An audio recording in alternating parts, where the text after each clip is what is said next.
So for this video, I thought I'd step out of my comfort zone and do something I've never done before. I'll be working with snails and attempting a process called spherification. I've had snails a few times, so I understand the flavor profile that I want this dish to have, but by no means is this going to be traditional. I'm going to start off by making a duxelle. This is essentially just a bunch of finely chopped shallots, mushrooms, and garlic, cooked down till release all of the water. I'm making a big batch, so I'm using about 3 pounds of mushrooms, 2 large shallots, and about 6 cloves of garlic. All you have to do is throw them in a food processor and then mince them until they look like this. Once you get them minced, all you have to do is throw them in a pan, maybe add some thyme, some salt, and black pepper, and then start cooking them down. You can see how much water is released when you cook the duxelle down. This should take about 45 minutes, or maybe a bit shorter if you have a smaller batch. Don't walk away, you want to keep stirring it every 5 minutes or so, just so it doesn't burn on the bottom. When most of the moisture is released, it should look like this. Now to start the spherification process. Parsley goes really well with snails, so here I'm going to try to make parsley juice caviar for the dish. I'm putting blanched parsley in the blender with a little bit of water to liquefy it. I then transferred about 150 milliliters into a mason jar, and with an immersion blender, I added 1.5 grams of sodium alginate. Rule of thumb is you want to use about 1 gram per 100 milliliters of whatever liquid you're trying to spherify. It gets tricky when you have hard water or the liquid that you're trying to spherify has too much calcium or magnesium. These conditions would cause premature gelling. This can be corrected to some extent by adding in some drops of sodium citrate buffer. The sodium citrate will trap the calcium ions and prevent them from reacting with the alginate. However, adding too much would give the liquid a sour taste.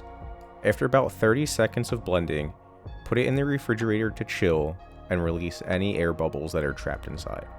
While that's chilling, in a pan I'm going to saute some garlic in butter, and then I'm going to drop in the snails. Give them a hit of black pepper and salt, and then saute them for about 5 minutes. I've never had snails with a Burr Blanc before, but I figured that this sauce would go perfect with them. Start with a half cup of white wine, and add 2 tablespoons of finely chopped shallots, and then let that all reduce down to about a total volume of 2 tablespoons. For a smooth Burr Blanc, make sure to strain out all the shallot pieces. I'm then going to add about 1/3 cup of heavy cream, and then let that reduce down some more. Once it reduced by about half, start adding in your butter. Whisk in about a whole stick of butter, a tablespoon at a time.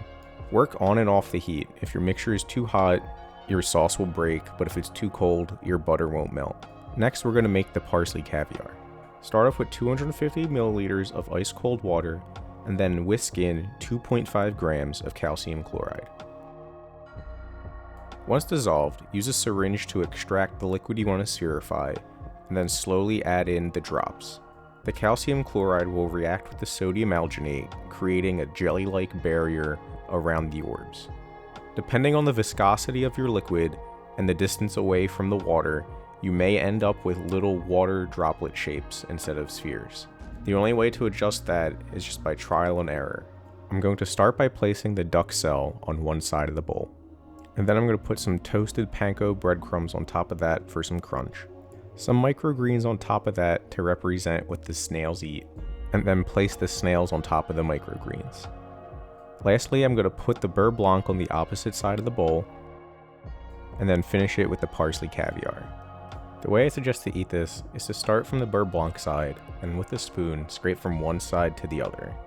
This way you'll get the perfect ratio of the Burr Blanc and parsley caviar to the snails and duxelle. I know snails aren't everyone's cup of tea, but this dish came out really delicious. You don't have to be fancy like me and try to do spherification, but the flavor profile will go great if you want to try this at home.